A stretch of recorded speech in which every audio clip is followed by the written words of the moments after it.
Yo guys, niaje majamaa. Mwalimu ni Abbas kwa ilikuwa lana another episode ya Tubonge Vybez manze, na leo tunaangalia the role of youth in politics manze. Tuko place gine Genje. We're going to meet some amazing youth manze, youth wengine wawili ambao na feel wako na knowledge venye videos na move side politics, na pia wenyewe watuambie what is going on, what they feel and venye tutafuata vitu zetu, au sio majamaa? So come with me, we do this thing venye nafaa, au sio? Kaboom manze. Abdalla Jay pale kwa kamera kaka wa manze. What I'm trying to tell you, friend. Majamaa. Amir Swaleh. Reagan Aakil. Uko fiti? Manze nafurahi sana leo mko Tubonge the show manze. Kwa tuchambue serikali venye yuko, tujue role yetu kama youth manze. Kwanza kabisa majamaa, hebu niambieni mnaona penye mnatoka, wote kutoka place different. Kuko aje mtu anasema nini penye mnatoka? Hebu tuanze na wewe Aakil gavana mwenyewe. Youths are very informed currently. Okay. And the Kenyan politics, the more things change, the more they remain the same. Okay. So for the truth of the action is that what politics has been is what it will always be. Okay. So 2022, I don't see it much different. The youth will play a part, of course, but of course the voters will remain the same voters. The mentality is the same. It's the same. Nothing has changed. Nothing has changed. Amir Swaleh. I beg to differ. Wewe kwako unatoka unasemaje? What do they say? The race is between two horses. Okay. His Excellency, the Deputy President William Samoei Ruto, okay, and the former Prime Minister, Honorable Raila Amolo Odinga. And you see, people might think that this race is between Raila Odinga and William Ruto. Okay. Yes, they are the main contestants. Okay. But it is Kenyans versus their problems and challenges. Really? They are calling for a ballot revolution. But hata kabla tuingie story very deeply, hebu niambieni where you come from. What are the youth saying? Like they have food on their table, wako na majob. As you want to say, hebu niambie from where you come from. Amir Swaleh nikianza na wewe. I know you are the guy that has walked on ground where you're like a Ruto's foot soldier. But what are the people telling you? What are the troubles they're going through? Economic crisis is real. Okay. Currently we are in a very big mess. Actually, you might think Kenyans are celebrating Christmas and New Year. There is no celebration in Kenya. You see, a week from today, okay, children are going back to school. Really? Parents were rendered jobless due to COVID-19 pandemic. Really? Some lost their jobs. True. Youths are suffering lack of employment. Really? Majority of Kenyans are suffering. So, Amir Swaleh, I like the way una bring your concept here, what the youths are going through. But what I'm gathering is, like Reagan has said, the history is just repeats itself. The problem is zile. Umeongea kuhusu unemployment, umeongea kuhusu kukosa food kwa table, and all those problems.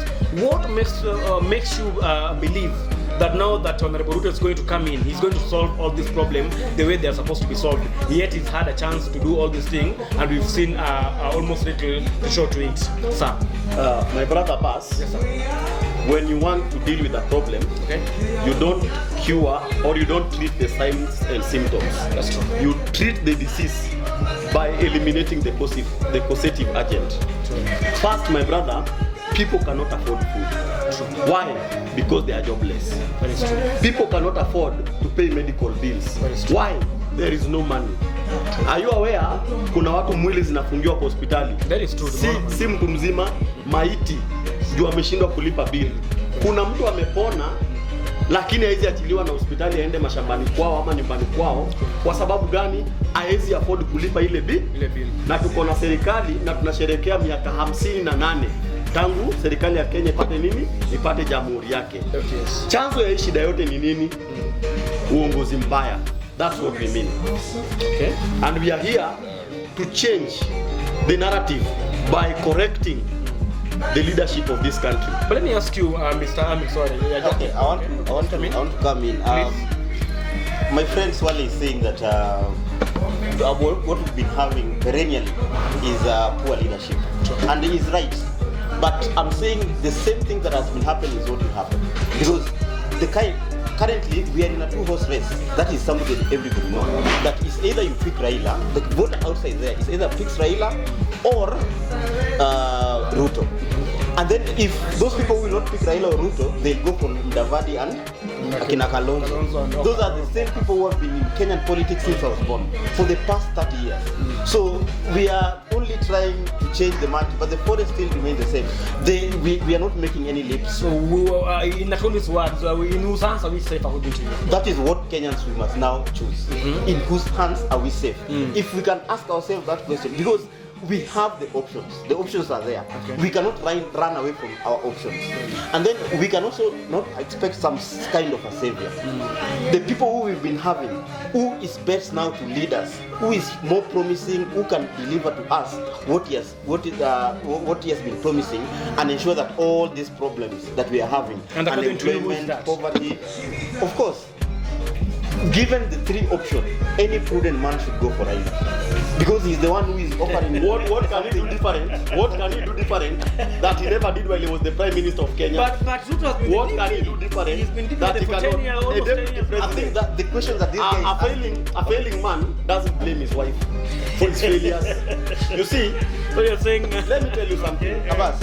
Let me ask you something. Okay. You're saying that Raila will not. I think he's asking the wrong question. What has Raila done since he has been in elected position? That is the question we should be asking. And according to him, and what has Ruto done since he was the deputy president since 2013? What has he done? And how has his name been mentioned? My brother Abbas, we want to ask you an honest question. Please do. The Kenya of 2013 is totally different from the present Kenya. What has changed? In terms of infrastructure? Do you know that even if you go to Uganda right now, the Uganda of 2013 is different from Uganda of now. Yet they still have Museveni. So you cannot tell us just because time is passing. Our problem, and there are some changes that are inevitable. Our problem as a nation is not the constitution. Our problem as a nation is not Azimio la Umoja. Our problem as a nation is not constitutional. Our problem as a nation is poor leadership. And when we want to shape the politics of this country, we begin by changing the leadership structure. My main bone of contention is what makes you so sure that now Ruto is not the best option? I mean, he's just the same of these people. He's worked with Uhuru. He's worked at one time with Raila. I mean, he's the same. He was a good man in the year 2007 because he was a good man in 2007 when he was supporting Raila Molo. We didn't say he's a good man. He was a good man, my friend. If you're supporting me, he was a good man. If I'm a good man in 2013 when he was supporting Uhuru Muigai Kenyatta. He was a good man in 2017 when he was supporting Uhuru Kenyatta. And even when he supported Uhuru Kenyatta after Maraga had nullified the election. But now that he's a man who believes he can change the politics of this country, once all of a sudden Ruto becomes a bad man. Siasa ya ukabila imeisha, wajinga wameisha hii Kenya, we are changing the narrative. It is about us, not them. You know, both of you are failing to convince me why we should just align ourselves with these two horses, because there's a voter like me out there. Okay? In a short while, he hasn't chosen yet. He has the option of Raila, he has the option of Ruto, he has the option of the other team, and the other independent candidate. The mistake we did as Kenyans was electing a president who doesn't understand our problems and challenges. Since independence, we have had 4 presidents. 2 among them, father and son. You want to tell me that this country belongs to 3 families? The Kenyatas, Odingas, and the Mois. That Ruto, my friend, because he's nobody's son. The Odinga family has never been in presidency. Let me correct him. Jaramogi Oginga Odinga was the vice president, the first vice president of the Democratic Republic of Kenya. Even if he was for one day, he was the vice president of the Democratic Republic of Kenya. Due to one reason or the other, he fell out with the then president, His Excellency Jomo Kenyatta, the founding father. Now, what I'm telling you is this. William Ruto vision resonates with my problem as a youth. Do you know why I believe in the Hustler Nation? Please let me know. Because majority of Kenyans are jobless.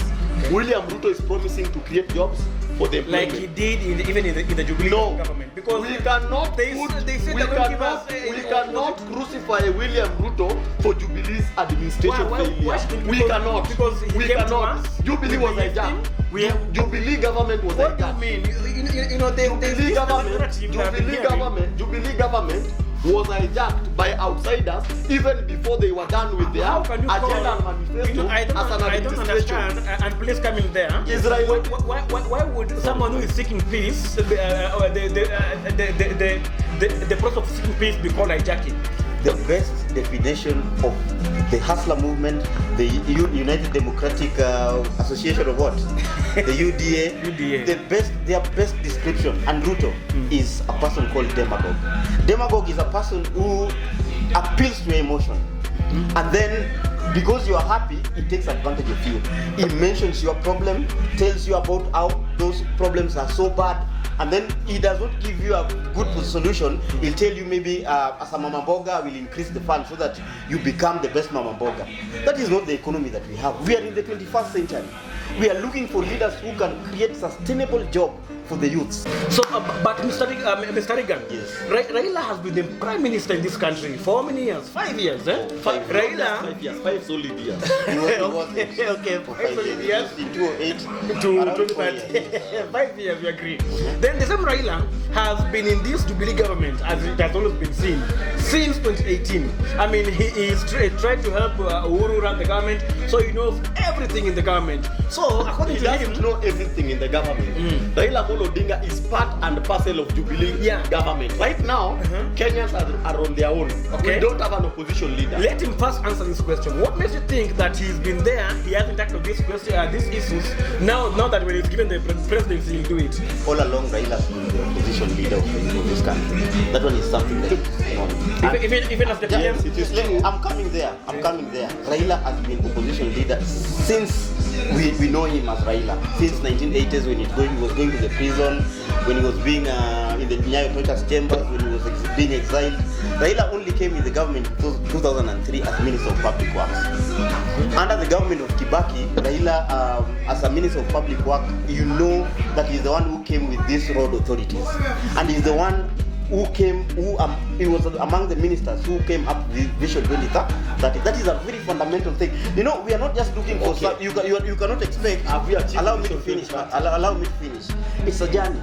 When you say you have a vision, it's a process that you are saying by 2030 this is what we'll be having as a country. Okay. By 2050 this is what we'll be having as a country. But do you agree we are not saying that we have to achieve Vision 2030 instantly. No. What has Raila done? That is the question. He was the one who came with all this. That one even before. I'm saying when he was Minister for Roads and Work. Okay. Planning for the various roads. It is Raila and Kibaki who started all this planning. And then in 2005, Raila again went to opposition. So he was in the government for around 2 years. When he was championing for constitutional change, that is a fundamental thing. You know, leadership. The leaders we have, the leaders that we need are leaders who are visionary. Not a leader who will come and issue us with money or give board organization 2 million and then tell them now organize yourself and be better. No, we want a leader who comes with a with a policy. And this policy is long term. This is what we want. We will build these industries. We need a constitutional change. Referendum, talking about 2010 when he came up with the proposed constitutional change that broke the country. The deputy president himself opposed the constitution 2010. The person who opposed the constitution 2010, how can you expect him now to be supporting this constitution very much? Please answer that. I've not finished. Ain't it clear that as soon as the DP is given the presidency, he'll change everything in the constitution? What has Raila done? Raila has also been at the forefront of fighting corruption. Apart from the constitutional changes that we've been witnessing, the devolution itself has created so many employment. It has brought, even though we have serious challenges like corruption and stuff, we've devolved corruption. There are serious gains that we've made through devolution. If you go to my county in Sia County, there's some improvement. You will be able to appreciate that we are not where we want to be, but there is something that we can point up to. There are people who oppose this constitution, they are now supporting it and they don't want anything to be amended, even a full stop. How can it be like that? So It you are means that sure, we have a problem. when the government gives to him, he'll like fulfill all these ambitions? We are not. There is no one government that can fulfill all the ambitions that it has. But there are people, when we give a responsibility to govern, it's not a joke to govern a country. When we give you responsibility, there are certain things that even if you say you've not done, we'll be able to know this one he has done. This one is very important. This one is very insignificant. This one he could not have done. Even Obama himself, one of the best presidents, didn't do everything that he said he will do as a president. But there are certain highlights that we are expecting an individual to be who is in a position of power to perform. And I'm saying this about Ruto. Ruto will do exactly nothing. When he was elected the deputy president, during the first time when Uhuru gave him all the responsibility to elect ministers, how many ministers did that guy choose to in the ministerial position from Rift Valley? About 9 out of 15, and they could even be more. Which means this guy is a tribal man. This guy his name has been mentioned in almost every scandal. This is a bad person. This is a corrupt person. Land grabbing. He even tear gas children. If you have such a name, my friend, and you have all these allegations, listen, mwalo lipo. Na kama alipo, laja. This guy is not a good man. First, the DP has been accused to be working with people who are allied for corruption cases and all that. What do you say about this here? If there are people who are corrupt in these families, first we will start with the Kenyatas. The purportedly good people that Raila Odinga is currently working with right now. I agree with this gentleman that it is true Raila Odinga brought about revolution. It is Raila who fought and Ruto opposed it. Allow me to finish. No, allow me to finish. It's true. I wish you allow me to finish. Ruto opposed it. Raila Odinga is a political hypocrite. Raila Odinga is a bitter man at war with everything, including his own shadow. Why? Because he pushed for Constitution 2010, which passed. Kenyans supported it fully, but he never served it. The people who oppose the same constitution are the people serving it to No, he's wrong. Listen, Uhuru never opposed the constitution. Ruto did. Ruto did. And majority of people who are against the 2010 constitution are serving the government of the day under the same constitution. That is what I mean. This is what angered Raila Amolo Odinga to an extent. He brought about BBI to mutilate the same constitution he fought for. Was it to mutilate or to make it better? You see, can I ask you something about? Please do. As a layman, yes, sir. Let us assume you are deaf. No, you are blind, but you can hear. All right? Our problem as a nation, is it constitution or leadership? It's leadership. Do we need to change the constitution or the leadership of this country? I believe it's the leadership. How do you change the leadership? Listen. With the same person who has been named in almost all the scandals. How do you go? It's like you're making a complete U-turn. Are you normal? I didn't interrupt him when he was talking. It's okay. It's my time. Let me explain. It's my turn. When he's making compromise statements here, we will not allow. I'm not making any compromise statement. Carry on, Mr. Swaleh. Who swore Raila Amolo Odinga as the people's president? Miguna. He vied for Nairobi gubernatorial seat Independent candidate. as an independent That candidate. is true. Where is Miguna today? Exactly. And where is Raila Amolo Odinga? The government. Is he a clean man? If handshake, But now- listen, Abbas, listen. Okay. Kindly be a good listener. You see, Carry on. allow me to give you my opinion without you gagging me on what to say. But then again, Kindly allow me to finish my statements. It's okay. Continue. Abbas, Continue. as we speak today, Yes. Miguna is suffering in exile with his family in Kenya. They destroyed his house. He was abducted. They arraigned him in court. There are multiple court orders asking the government to issue Miguna with this document. The government of the day, under very rogue CS Fred Matiang'i, has declined. But Now, I think the DP my can point be is using, this. My point is this. Okay. Abbas, you are interrupting So me. just carry on. If handshake brought about peace, why is Miguna in exile? 1. 2. If handshake brought about peace, what happens to the like of Chris Musando, Baby Pendo, among other many supporters who Raila Odinga abandoned while they are victims of post-election violence in 2017? Listen, handshake didn't bring about peace. This peace is an imaginary peace between Raila Amolo Odinga and Uhuru Kenyatta. Why am I saying it is imaginary peace? it is Maybe two I should people. come in. It is This two guy is making people very wrong entertaining. It is two people. Is very wrong statement. It is two individuals entertaining each other while majority of Kenyans are suffering and languishing in Don't you poverty. think it is true that the DP camp is just looking for small mistakes to have? No, on which small instead of- mistakes? instead of Which coming- small coming up mistakes? With a whole agenda. You know, in Like- journalism, like- let me remind you something, my brother. In journalism, always practice independence and never be biased. Which small mistakes? He's A able good to see. example is the case about Miguna. Listen. Are they just using it to They are not just using it. Recently, Miguna even went to the Kenyan embassy in Germany.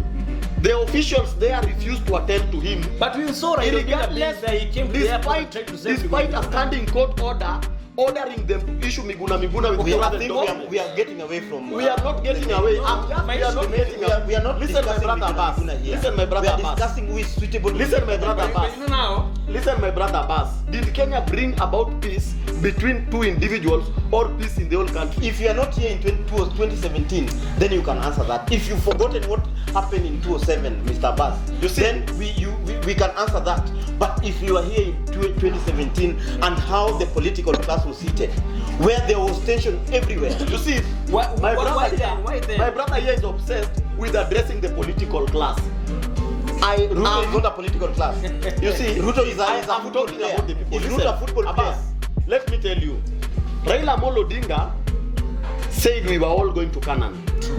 I was once a Raila Amolo Odinga diehard, and the moment I realized how this man play monkey tricks with the electorates, I abandoned that camp. Let me tell you, don't you support we the were fact all that- going to Canaan. don't We you- were all going to don't you Canaan. support the fact that Mr. Mr. Abbas, why are you not listening to Mr. me? Odinga sacrificed his ambition for the Was presidency? he the only one? For the, no, Was he but the he only main one? contender.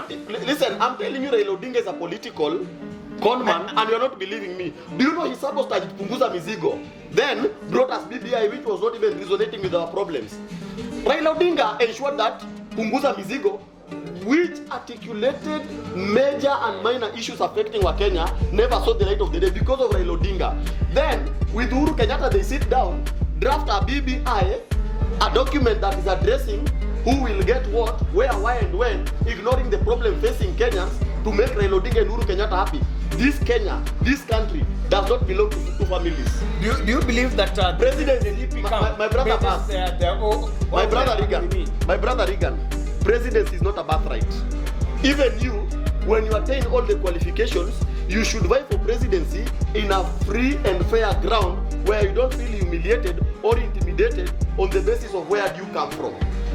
That is the Kenya we want. You see, let me remind you something, my brother. My brother, but the only problem with you, every time I'm trying to put my point, This guy is talking too much. We have to have a conversation here, okay? You see, I'm feeling like the DP camp is mainly measured on the issue of on the mistakes that the Uhuru has done, and they are bringing it all to Mr. Odinga. well, okay, which people are affected by those mistakes, if not Kenyans? It is Kenyans, but Yes. but Mr. Odinga So has he's been not. trying to help. And he has not said he's not in government. Abbas, listen. You have to say that the DP Ruto, the deputy president William Ruto is addressing problems and challenges facing wananchi, while Raila Amolo Odinga and Uhuru Muigai Kenyatta, they are busy fixing themselves politically. Tell me about Azimio Umoja. I mean, what is his main aim, and is it really working for Kenyans? Azimio la Umoja is an idea. Right now, it's a movement where we are aspiring to ensure that all Kenyans from all walks of life come together and feel that this is also part of their country. Who told you that Kenyans? Let him speak. Let Who him told speak. you that Just Kenyans let him from speak. all walks of Just life let him were not speak. together previously? Just let him speak. He knows his opinion. Let him just air it. Exactly. Yes, even distracted me. But Kenyans coming together and feeling that this is part of their country. Every election time, that is when you will know whether Kenyans are feeling this is part of their country or not. When you go and vote, and at the end of the day you are told that maybe your vote has been stolen, or maybe you've won, but your candidate did not win in the right way.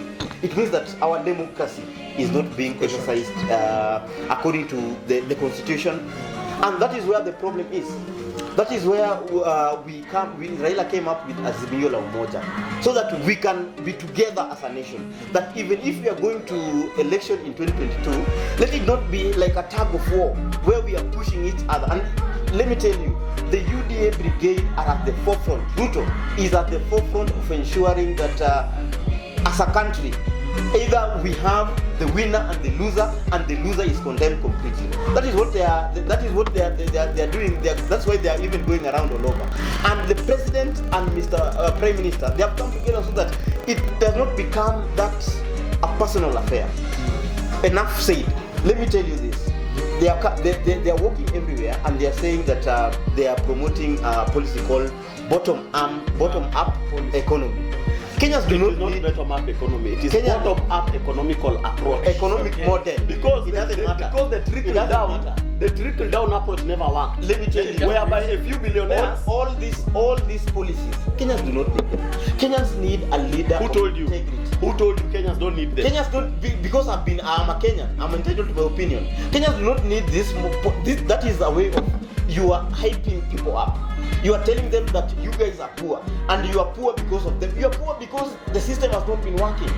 And you cannot tell us that you will fix the system by giving people a 1 million jobs. But Mr. Aakil, by ensuring that you come here to border, you give them 1 million shillings. You know, that is empowerment. That is empowerment. On the ground, do you know? People are saying that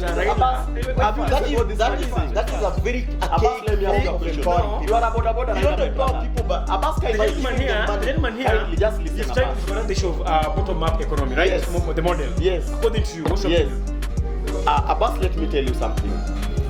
When you empower Mama Mboga, when you empower the border guy, when you empower the shoe shiners and the people you see doing some small-scale menial jobs, yes, here and there, you are growing the economy of this country. Very true. You see, in America, it is very difficult. Abbas. Why are you saying that is true? It's true.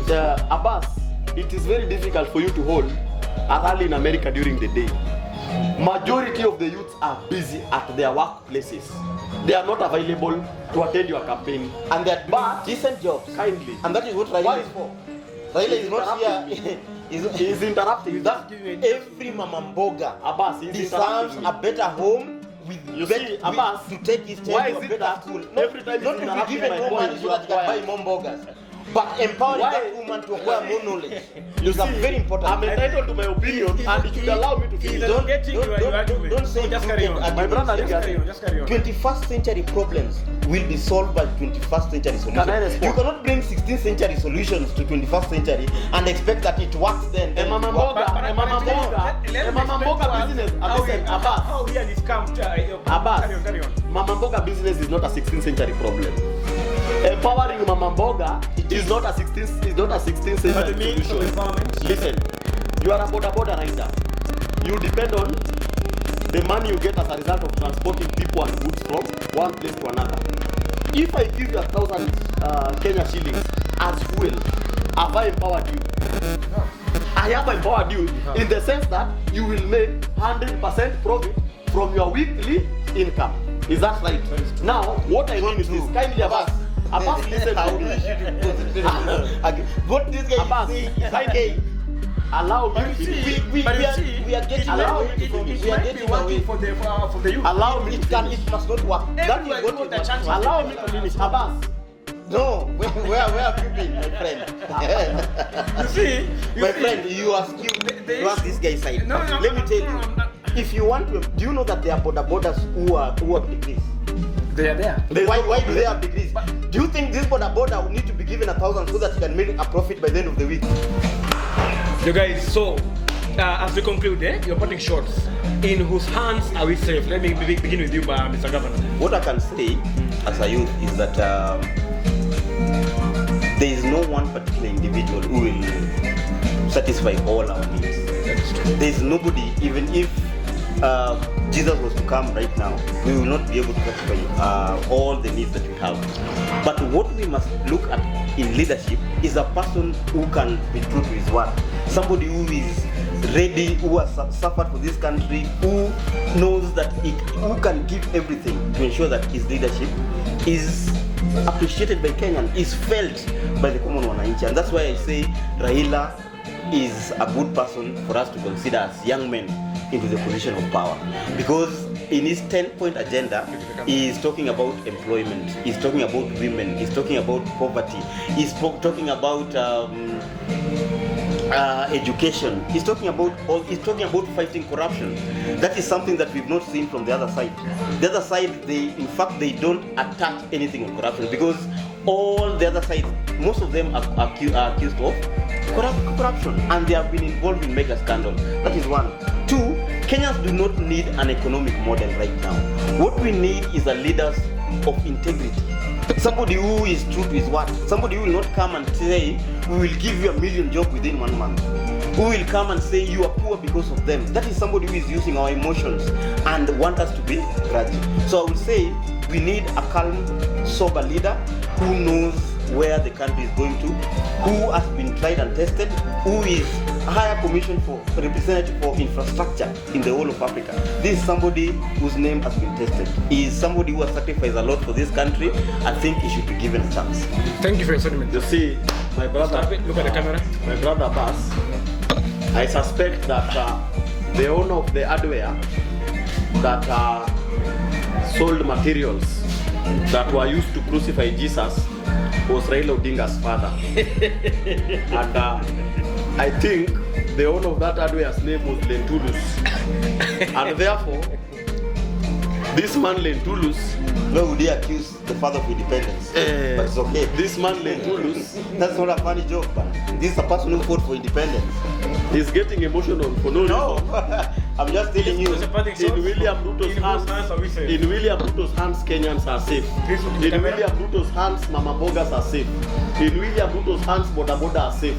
In William Ruto's hands, all the jobless youths are safe. Who believe that tomorrow, their future is today, are safe.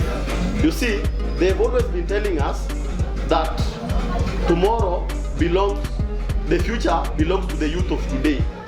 Our future is today, and we will not wait for tomorrow for them to tell us to take our positions. We are coming for those positions, we are grabbing those positions, and we are positioning ourselves as youth of this country under the leadership of His Excellency, the 5th President of the Democratic Republic of Kenya, His Excellency William Samoei. Before you cut, I just want to say that for the records, Ruto is not a youth. That guy is 56 years and above. We know Raila Odinga is a political fossil. Thank you for your That guy time. is 56. He's very old. He's older than my father and mother. Awesome. Thank you very much. Wow.